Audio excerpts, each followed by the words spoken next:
E aí galera, como é que vocês estão? Sejam muito bem-vindos ao vlog diário do Nino Denani. Aquele momento que a gente senta pra falar um pouquinho sobre espiritualidade, espiritualismo, magia, ocultismo, misticismo e todas essas coisas que envolvem esse métier maluco aí, né? Sempre sem edição, sem corte, sem frescura e sem porra nenhuma. Como é que vocês estão, galerinha? Quinta-feira hoje, né? Uma quinta-feira ensolarada. Vamos ver se aquele frio que tava vindo aí dá uma amenizada, pelo menos. Eu não gosto muito de calor, mas também não gosto de temperaturas geladas. Eu gosto de um bagulho mais, né, mais no ameno aí. Eu sou mais no mais ou menos. Mas como é que vocês estão, crianças?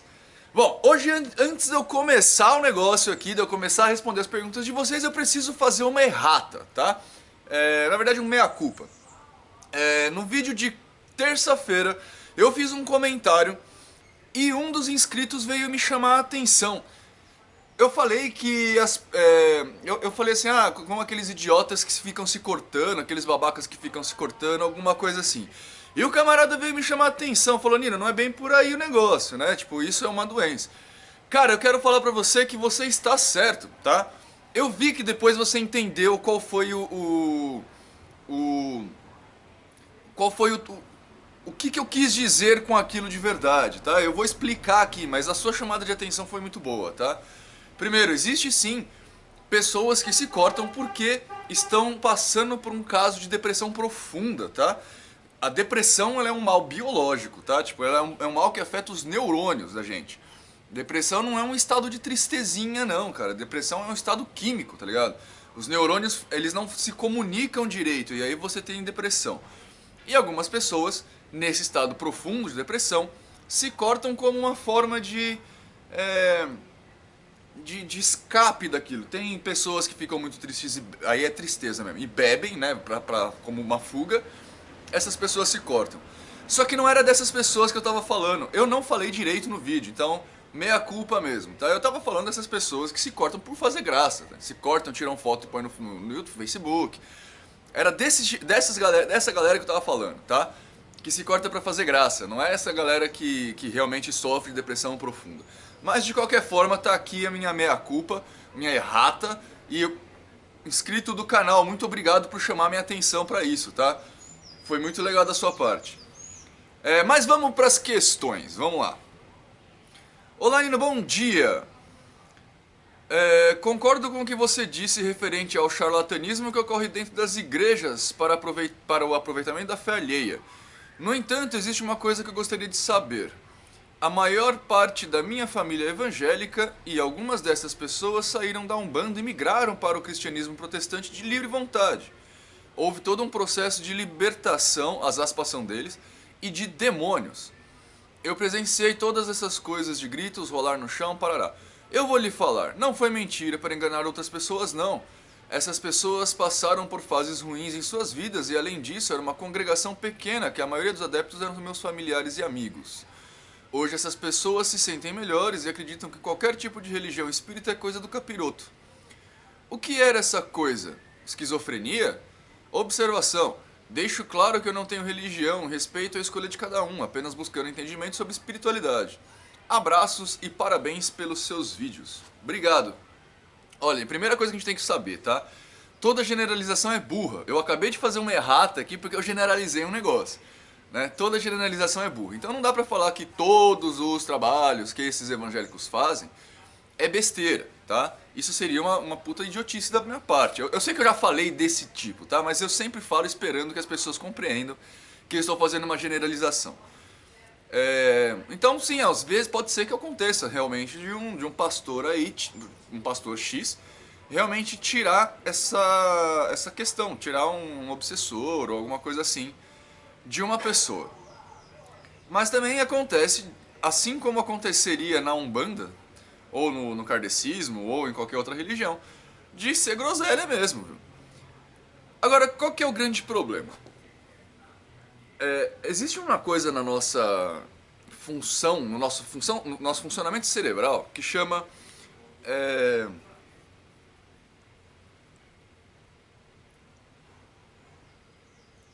Nossa, esqueci completamente o termo. Influ... Quando a pessoa é facilmente influenciável, tá? O que acontece é que uma grande parcela da nossa população é influenciável. O que é ser influenciável? É quando você ouve alguém falando, principalmente se essa pessoa está em cargo de poder, professor, um médico, um pastor, um pai de santo, etc e tal. Essa pessoa acredita piamente no que tá sendo dito ali, né? Uma das coisas que a gente costuma alertar bastante os médiums quando estão entrando para a fileira de passistas lá na casa da Vó Maria Rosa, é que eles têm que tomar muito cuidado com o que eles falam, porque os assistentes, alguns assistentes, claro, tendem a achar que os passistas são deuses, né? Porque eles fazem a conexão com o espírito, etc e tal, acham que são deuses. Então, às vezes, o jeito que é levado o rito, por exemplo, né, você vai aumentando a frequência musical, né? Você começa com uma música mais calma, essa música vai ficando mais alta, mais ritmada, mais intensa, e isso vai deixando a gente, é quase um estado hipnótico, tá? E aí você manifesta uma coisa que o seu pastor está falando, ou o seu pai de santo está falando para você manifestar. E na verdade isso é fruto da sua própria imaginação, tá? Eu não estou falando que o que aconteceu com a sua família aqui é isso, tá? Também não estou falando o contrário, só estou dando explicações para o fenômeno que acontece. Beleza? Então não se sinta menosprezada, não estou falando, não é todas as vezes, é uma situação sine qua non, uma situação sem a qual o evangélico não existe, não é isso. Beleza, gente? Oi, tudo bom? Tudo bem, e você, como é que tá? Escutei algumas pessoas falando que é possível e até mais fácil fazer projeção astral através do sonho lúcido. Atualmente eu estou fazendo a técnica CAT para tentar atingir o sonho lúcido, mas gostaria de saber qual a sua visão sobre o assunto. Fazer projeção astral através do sonho lúcido. Olha, eu posso estar falando uma grande groselha, tá? Mas eu acho que sonho lúcido e projeção astral são coisas completamente diferentes. Inclusive, sonho lúcido é uma coisa que já é testada pela ciência clássica, tá? Você consegue entrar no PubMed aí e ver estudos sobre sonho lúcido. A projeção astral, por outro lado, não. Eu, às vezes, mas muito raramente mesmo, recorro à projeção astral, tá? Mas eu faço sempre de forma consciente. Porque geralmente, quando eu faço projeção astral, quando eu preciso... quando a gente vai fazer uma cura à distância, por exemplo, eu preciso estar lá. Eu preciso ir até lá para acontecer, para fazer alguma coisa, que eu não vou explicar isso para vocês agora. Então eu uso a projeção astral para isso. Qual que é a grande brincadeira, gente? Sempre que eu faço projeção astral, quando eu retorno da projeção, eu pego uma pessoa, o solicitante no caso, e pergunto algumas coisas típicas do lugar. Então assim, a parede do quarto era cor-de-rosa, a janela do quarto não sei, é assim assado, a cama está com 3 lençóis, eu especifico coisas. Por quê? Para saber se eu não estou viajando. É uma coisa para mim, tá? Esse é um tipo de teste que eu faria com as pessoas que falam aqui no meu canal que fazem projeção astral, mas ninguém nunca quis fazer comigo, tá? Tipo, a pessoa chega aqui falando, tipo o Tio Lux, que eu já bani 2 vezes do canal, tá? E agora é banir forever. O cara era todo marrento, aí, projeção astral, projeção astral, projeção astral. Eu falei, mano, vou fazer um teste um dia, vem aqui na minha casa. Eu te dou o endereço, você faz a projeção, vem aqui pra minha casa e me fala como é meu quarto. Nunca quis, tá? Isso pra mim é um teste bom. A primeira projeção astral que eu fiz de forma consciente, por exemplo, eu fui na casa da Ana Lídia. Eu ainda tava começando a ficar com ela, assim. E aí eu descrevi o quarto dela, e o quarto dela era uma coisa que não era comum. Ela tinha uma parede rosa, a televisão ficava posicionada num lugar estranho, o cobertor dela... E eu descrevi isso pra ela. Não pra que ela entenda, não, pra mim, pra eu saber, entendeu? Agora, se o sonho lúcido facilita a projeção astral, eu não sei, eu acho que não tem nada a ver uma coisa com a outra, mas eu posso estar falando groselha a respeito disso, tá? Nina, por que você não é mais um bandista? Por 2 motivos, cara. Primeiro porque eu sempre tive um pensamento libertário, tá? Eu sempre fui um cara que estudou muito, eu sempre fui muito cético e sempre tive um pensamento muito libertário. Então, acontece que algumas coisas começaram a ficar extremamente aprisionantes dentro da Umbanda. Ao mesmo tempo que isso acontecia, a gente abriu a casa da Vó Maria Rosa e os guias começaram a fazer coisas que eram diferentes. Na verdade, quando a gente abriu a casa, um dos guias da Ana Lídia, que é a dirigente, chegou pra gente e falou assim: olha, muitas pessoas vão falar que vocês não são umbandistas, então é melhor vocês não colocarem Umbanda no nome. A Casa da Vó Maria Rosa é Centro de Assistência Espiritual, Casa da Vó Maria Rosa, Povo do Oriente. Não é centro de Umbanda, terreiro de Umbanda, nada disso. E aí, com o passar dos anos, os guias foram manifestando situações que são muito diferentes da religião. Além da metodologia em si, por exemplo, lá a gente não breca, a gente não estipula os elementos que serão utilizados por cada linha. Tem Exu lá que toma café, tem marinheiro que come doce, que come jujuba, tem os pretos velhos comem cuscuz. A gente não fecha, a gente deixa o cara manifestar o gosto dele, saca? E ao longo do tempo, os próprios guias, e não foram os meus, os próprios guias começaram a puxar a gente para uma situação de estudo que ampliou o horizonte a tal ponto que chegou uma hora que os dogmas das religiões não nos brecavam. Aliás, isso é um dos fatores que fazem com que eu fale que a Casa da Vó Maria Rosa não pode ser considerada Umbanda. Porque lá não tem essa coisa de Deus quer, Deus não quer. Até porque, por exemplo, eu não acredito em Deus. E tô lá. Entendeu? Então, quando a gente começou... Eu não acredito em divindades. Eu não acredito em coisas super poderosas que cuidam da minha vida. Os próprios guias de lá, eles trazem pra gente um tipo de mensagem que falam que não, você é responsável pela sua vida. A gente tá aqui pra aconselhar no máximo, sabe? Então... com o passar do tempo, os próprios umbandistas começaram a tirar a gente da Umbanda. E aí um dia eu aceitei, falei, tá bom, vocês falam que eu não sou da Umbanda, beleza, não sou umbandista, isso não vai me atrapalhar em nada. Não precisa dar nome pra minha caridade. E foi isso, tá? Então hoje em dia, por exemplo, eu tenho esse tipo de pensamento que eu tenho porque eu me libertei das amarras da religião. Pra mim não faz mais sentido porque um guia quer, porque um orixá quer, porque um Deus quer. Pra mim esse tipo de resposta não faz sentido. E esse tipo de resposta é essencial para que uma religião exista. Beleza? A última. Nino, essa senhora Parará vive dizendo que os mortos estão presos nos azulejos do banheiro.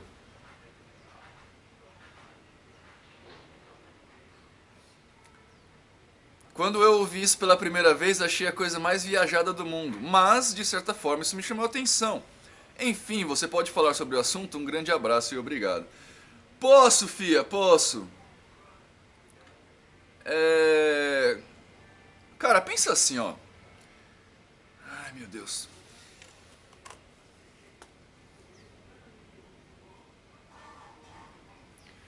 Que tipo de ferramenta, que tipo de mecanismo faria um espírito ficar preso num azulejo? Talvez se você não limpar a casa por muito tempo, o azulejo ficar gorduroso da cozinha, do banheiro, sei lá. Bom dia, filhota. Dormiu bem? Ficar gordurosão, assim, pá, aí você fica.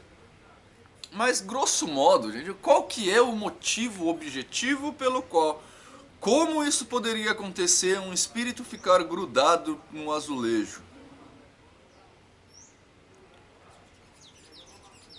Você sabe o que é isso, gente? Eu falei já pra vocês, né? Isso daí é quando você esoteriza a coisa, tá? Os meus amigos... alguns dos meus amigos mais chegados, eles são ordenados, eles fazem parte de ordens, tá? E a gente tem entre nós lá um grupinho do WhatsApp, a gente vai conversando bastante. Inclusive eles me ajudam bastante nos vídeos de quarta, quando o assunto eu não domino, tipo Goetia, por exemplo, né? E eles chamam esses caras de esquizotéricos. Mas qual que é a grande sacada do povo aí? Ao contrário de mim, por exemplo, e eu não estou falando isso pra parecer superior aos outros, eu estou falando porque é o fato chave, né? Eles usam o lado místico, digamos assim, pra ganhar a vida. Sempre que você transforma uma coisa em profissão, você prostitui aquilo. Eu vou dar um exemplo. Eu adoro desenhar, sempre gostei muito de desenhar, eu sou artista, fiz faculdade de artes, fiz colégio de desenho, sempre adorei desenhar. E aí eu resolvi usar isso como profissão, usar esse meu gosto pessoal como profissão. Resultado, eu tenho 30 e tantos anos, faz pelo menos 10 que eu não desenho nada. Assim, de sentar, pegar uma tela e pintar, tá? Por quê? Porque eu prostituí o negócio fica uma bosta, tá ligado? Quando você prostitui uma religião, prostitui uma crença, prostitui alguma coisa desse nível, você transforma aquilo numa merda. Por quê? Porque você precisa angariar adeptos se você quiser continuar ganhando um salário, tá? Então você vê um monte de cursos brotando a respeito de religião. O curso em si não é errado, tá?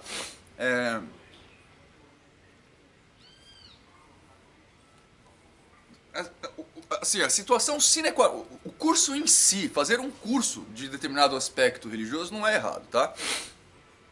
O problema é que você tem que avaliar um contexto. Então, dentro desse contexto todo, se o cara está prostituindo a religião e fazendo um curso, o cara vai ter que ficar arrumando tema para fazer curso, sabe?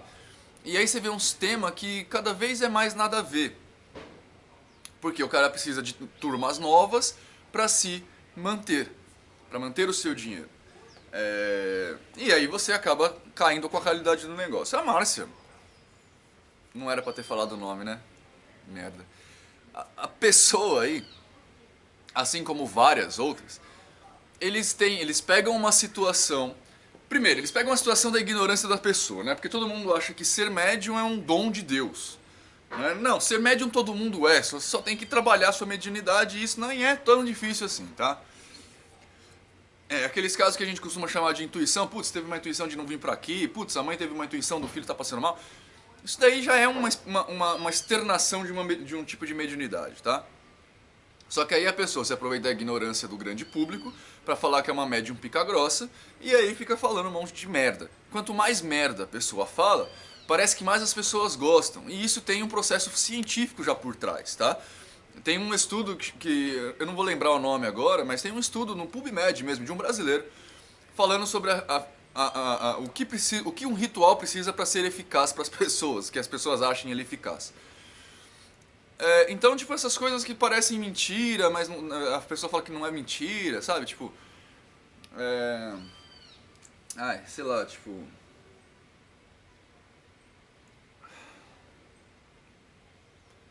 Bicarbonato de potássio cura o câncer, sabe? Aí todo mundo, puta, sabe? Ninguém fala bicarbonato de potássio cura o câncer. Vai todo mundo tomar bicarbonato de potássio e aí se fode, né? É meio isso, tá ligado? Tipo, parece uma solução milagrosa. Na verdade, você tá terceirizando um problema que você tem, porque é muito mais legal você falar que sua vida não vai pra frente porque tem um espírito preso no seu azulejo, do que você falar assim, minha vida não vai pra frente porque eu sou um bosta, né? Então, tipo... você dá uma desculpa para as pessoas se sentirem melhor, aí você pega essa desculpa que você deu para as pessoas e dá uma solução para essa desculpa que... Enfim, você faz uma puta de uma salada intelectual e você acaba levando a maioria das pessoas, porque o número de idiotas no mundo, o número de burros, né, vamos usar o termo certo, o número de burros no mundo, e eu já expliquei o que é burro, sempre é muito maior do que o número de pessoas que estão dispostas a dar um passo adiante, né? E aí acontece esse tipo de coisa, mas não tem, vai, relaxa que não 99% do que essa mulher fala você pode tirar da sua frente, tá? Você fica com um bom dia se ela dá, e o resto você... Certo, gente, eu vou ficar por aqui que eu já tô ficando bravo. Eu fico por aqui, me despeço de vocês, uma ótima quinta-feira, eu sempre esqueço de fazer isso, mas... Gostou do vídeo? Clique em joinha, se inscreve no canal pra você ajudar e dar uma força pra gente aí... Né, ter cada vez vídeos mais legais. Espero que vocês tenham gostado do vídeo de hoje. Espero que vocês tenham uma ótima quinta-feira. E até amanhã.